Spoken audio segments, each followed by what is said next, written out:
Yo considero que hay dos factores, hay dos variables que han confluido para que lamentablemente sigamos observando, sigamos padeciendo el crecimiento, la expansión de los cultivos de hoja de coca y del narcotráfico. Nosotros vamos a hablar en este momento con Rubén Vargas. Él ha sido exministro del Interior y también ha sido ex jefe de Devida.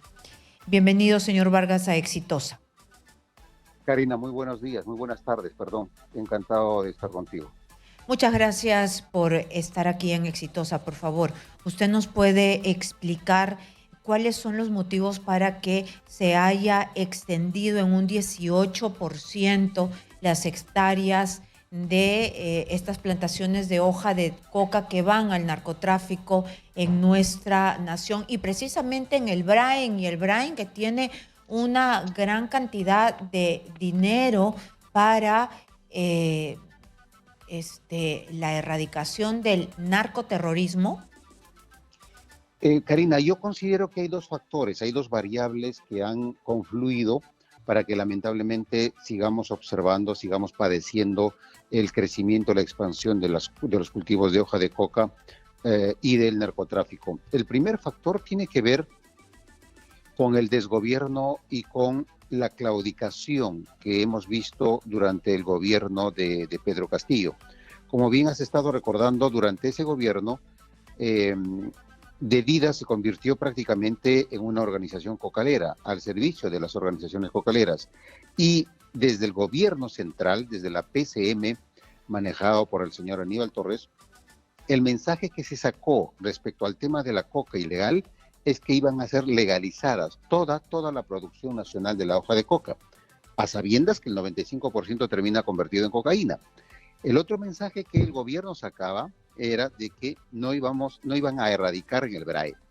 Y el tercer mensaje es que toda la producción de hoja de coca, especialmente del BRAE, iba a ser comprado por la empresa nacional de coca ENACO.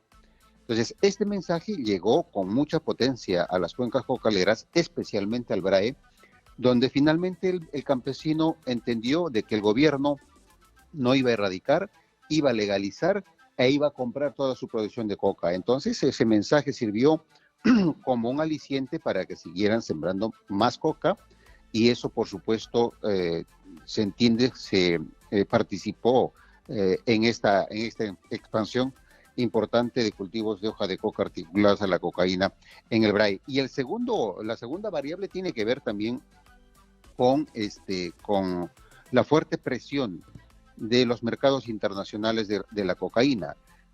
Hay un aumento del consumo de cocaína en mercados internacionales, especialmente en Europa, en Brasil, en Sudáfrica, en Europa del Este, en Asia, y esto está haciendo que haya una mayor presión para comprar cocaína en los países productores, especialmente en el Perú. Entonces creo que estas dos variables han confluido precisamente para que para que durante el gobierno de Pedro Castillo haya crecido este 18%, porque recordemos que este informe que el día de ayer ha sacado Devida es el monitoreo de cultivos de coca al 2022.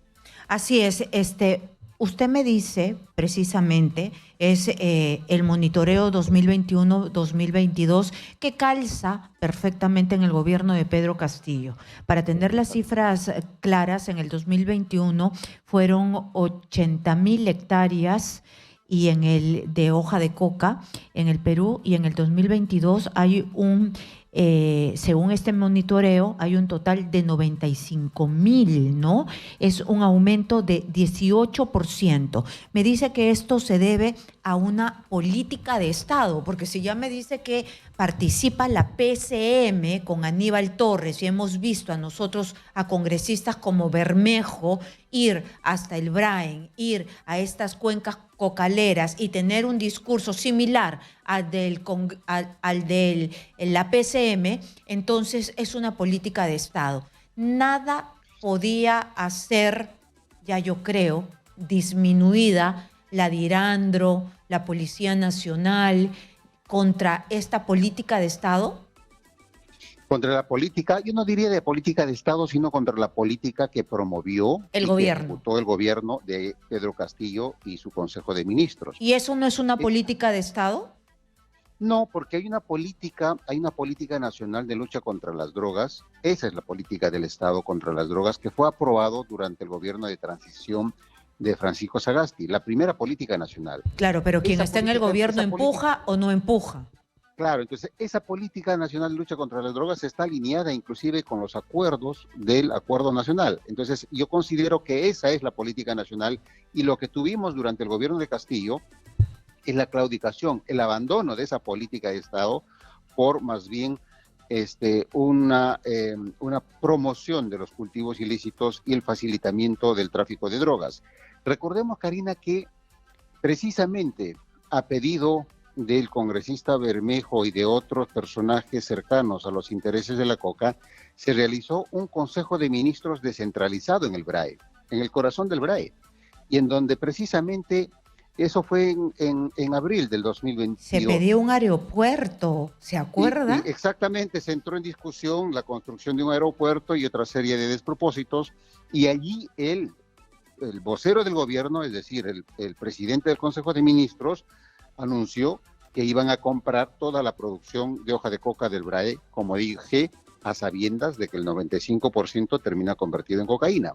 Entonces, ahora estamos padeciendo las consecuencias de esas acciones, de esos anuncios y del abandono y la claudicación en la lucha contra las drogas. Entonces, ahora hay que entender que esas acciones del gobierno no son inocuas, generan daños y ahora estamos padeciéndola.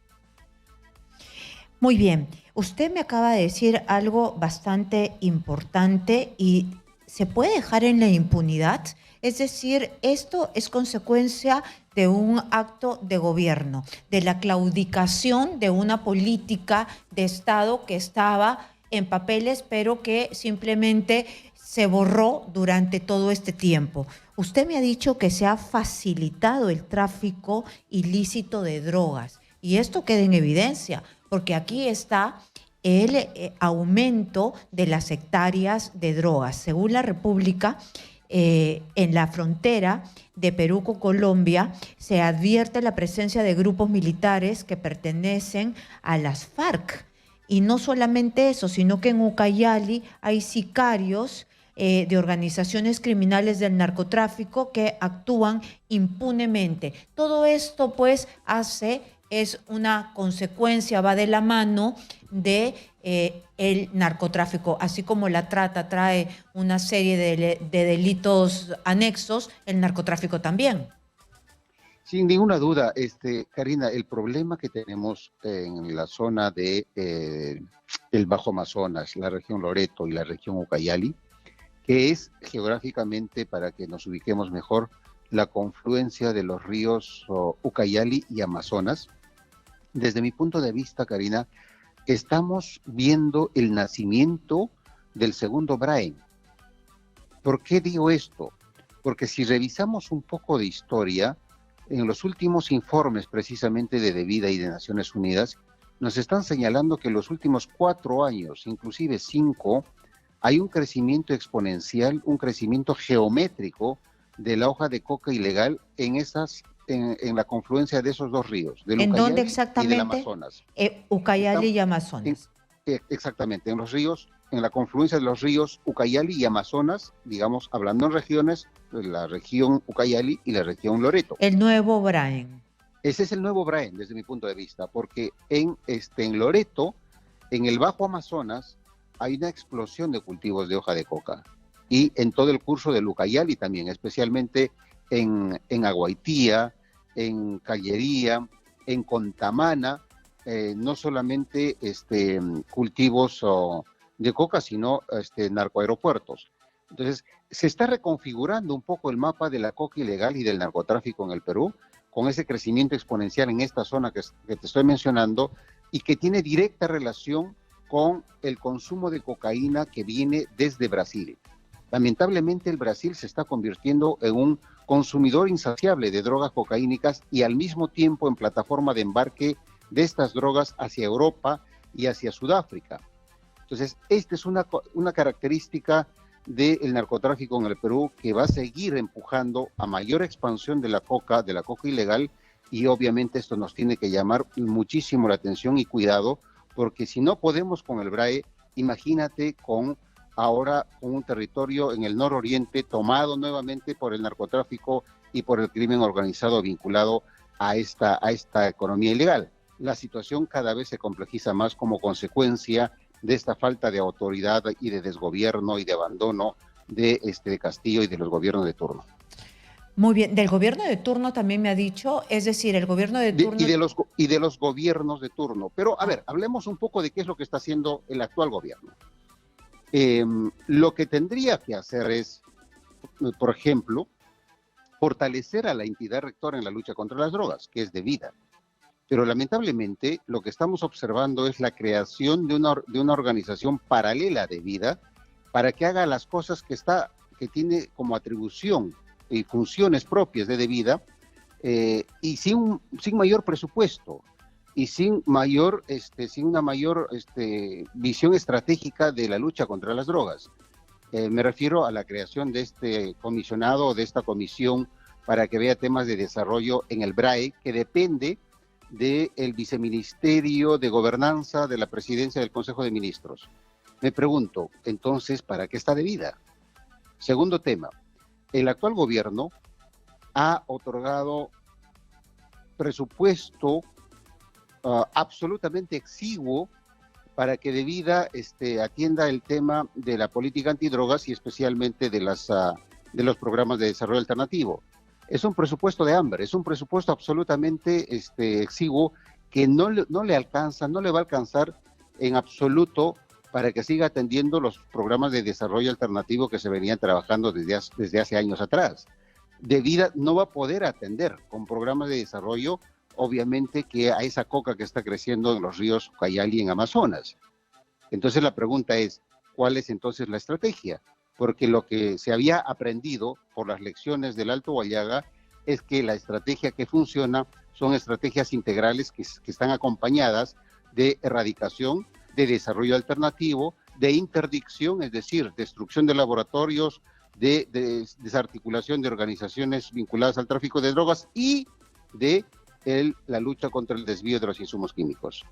Entonces, no hay estrategia integral, debida, esta famélica no tiene presupuestos para eso, y lamentablemente también hay que decir, Karina, que SUNAT, que es la entidad responsable de evitar que los insumos químicos lleguen a las cuencas cocaleras, también ha tirado la toalla, también está claudicando, no está haciendo su trabajo, está abandonado el BRAE y los insumos químicos están ingresando con absoluta facilidad.